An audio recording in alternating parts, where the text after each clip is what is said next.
Hi, welcome to Heyl. Today we're diving into the fascinating and tumultuous history of this place, Hayle, one of Cornwall's most important industrial towns. Watch on as we explore the 30 Years' War for Hayle. Hayle, derived from the Cornish word Heyl, spelled H-E-Y-L, meaning estuary, may seem like a quaint little town today, but it has a storied past. Let's roll back the clock to the mid-18th century when Hayle became a hub of industrial significance.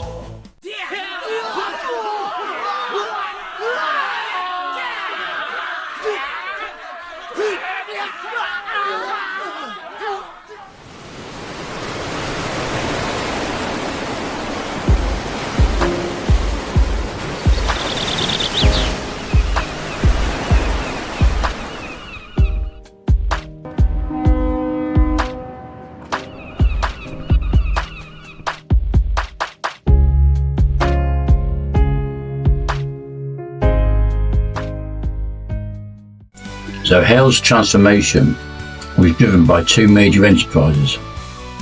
At one end, we had the Cornish Copper Company, established in 1756, which turned Copperhouse into a bustling copper smelting hub. On the opposite end, John Harvey's foundry, founded in 1779, which gave rise to the foundry area. The rivalry between these two companies, often dubbed the 30 Years' War, was intense and even led to actual fighting. Imagine pitched battles along East Quay and Penpole Quay, with hundreds of men clashing and the military being called in for Mauzian to intervene. Evidence of this rivalry can still be seen around town. Granite stones bearing initials H for Harveys and CCC for the Cornish Copper Company marked the boundaries of their properties, not Heyl and Cornwall County Council as some might think. Here is an example of an old clapper bridge across Lefleyan Lane with H on one side and CCC on the other. Both companies achieved remarkable engineering feats. On this side of Hayle, known today as Copperhouse, the Cornish Copper Company moved from Camborne and set up a copper smelter at Ventonleague. This proved to be so successful that a canal was built to bring vessels right up to the works, and additional land was purchased on both sides of the creek for industrial use and as housing for workers. The copper slag was cast into large, heavy, dark bricks, or scoria blocks, which were to prove a very useful building material which we used and reused in the town. Here, on the foundry side, John Harvey, a blacksmith from nearby Cornwall Green, established a small foundry and engineering works in 1779. It was to supply the local mining industry, but the business flourished and is probably best remembered for producing beam engines, considered as some of the finest ever built, which not only served in Cornish mines but were exported worldwide. Harveys of Hayle reached their peak in the early to mid 19th century. On the Copperhouse side, the scoria blocks were given to the workers, who then used them to build their houses. They were used all over the Copperhouse area, and some can still be seen today. Scoria blocks are the waste slag of the copper smelting process. They would normally have been poured into moulds measuring 18 by 12 by 6 inches. And whether moulded or not, they would then be put to use for virtually any building purpose. The blocks were sold at 9 old pennies, about 4p, for 20, or given free to employees of the Cornish Copper Company to build their own houses. These were used for many purposes around the town. Some of the terraced cottages attached to Cornish arms are scoria built, but interestingly they can also be found in the houses on Copper Terrace. Now, as these houses were not built until 1901, nearly 100 years after the blocks stopped being produced, it followed that much of the scoria block from the demolished foundry buildings were reused in the building of these houses. The best example of scoria block, though, is at the Black Road and the Black Bridge. The Black Road itself is a causeway built across Copperhouse Pool. It was built to span the water channel flowing into Heyl Mill's tidal pond. Its actual name is Sea Lane, but it earned the nickname of Black Road, and that has stood ever since. The road improved access between the works at Copperhouse and the railway, which ran alongside Copperhouse Pool. It is now the King George V Memorial Walk, which was built in 1936 commemorating the Silver Jubilee of King George V and Queen Mary.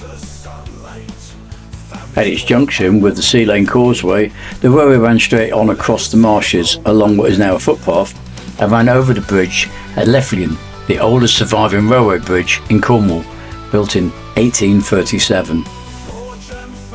At intervals along the causeway, roughly worked upright granite guide slabs stood in pairs, one to each side of the track. This marked the road when the causeway was inundated at high spring tides. Only 2 pairs of these guide slabs are left now. Towards the centre of Sea Lane is the scoria block-built Sea Lane Bridge, which is also known as the Black Bridge for the same reasons. The bridge was altered in the early 19th century, supposedly to allow William Hockin, rector of Philac, to pass under in his boat, explaining why the 2 arches are no longer symmetrical. On the north side of the bridge is a dam, comprising of 3 large shuttered concrete blocks.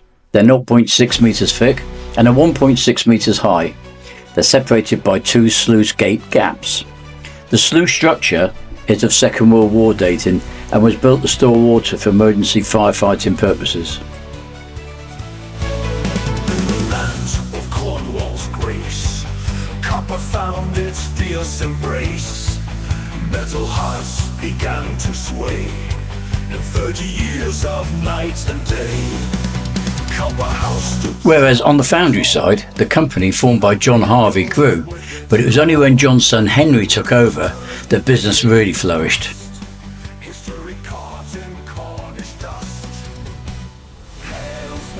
Henry was one of the most striking figures thrown up by the Industrial Revolution.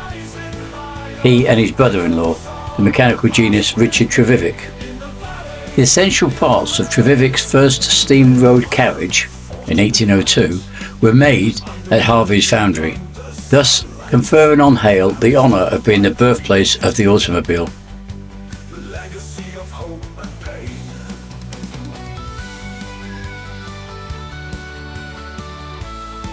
Under Henry Harvey, the small foundry, on its once precarious foothold, expanded into a great engineering works, which, by 1843, was engaged on building the largest steam engine in the world, and had branched out into shipbuilding and merchandising of many products. A whole new town was created, and the firm of Harvey & Co. continued as a major enterprise.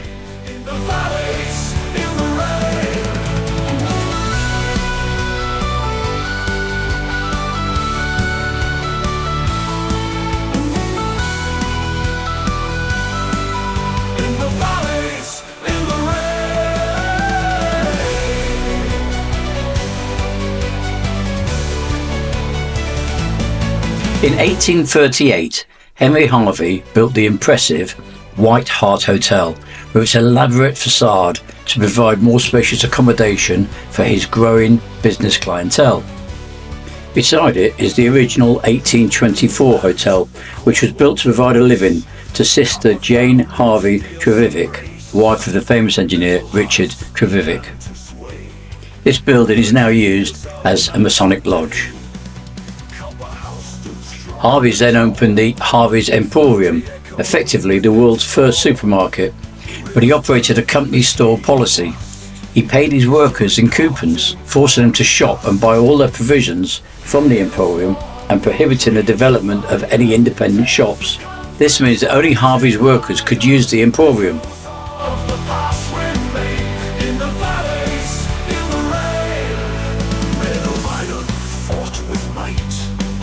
Under moon and under sunlight, families torn by greed and gain, the legacy of hope and pain.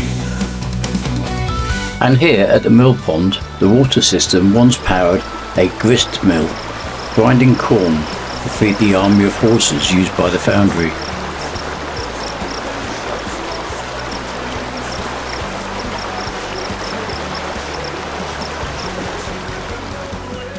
You can still see the ruins of the mill, a ropery and stables at Foundry Farm, and these remnants are silent witnesses to the town's vibrant industrial past.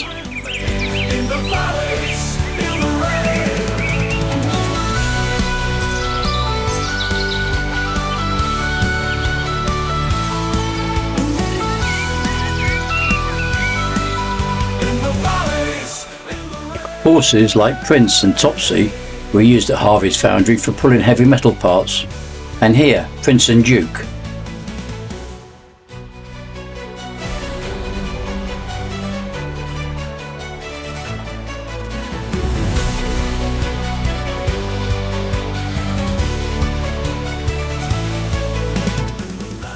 One of the curiosities of the mill pond are the European pond turtles. These were gifted by the Dutch in 1892 to Harvey & Co. for constructing the Crucius steam engine, and they became a unique feature of the mill pond. The descendants thereof can still be seen today. So there you have it, the 30 Years' War for Hayle, a town that played a crucial role in industrial history, marked by fierce rivalry and incredible achievements. Please like and subscribe and hit the bell thingy if you want to see any more. Until then, see you next time. Copper found its fierce embrace. Metal hearts began to sway. In 30 years of night and day, Copper House stood strong and tall. Foundry echoed with its call. Rivers turned a shade of rust. History caught in Cornish dust.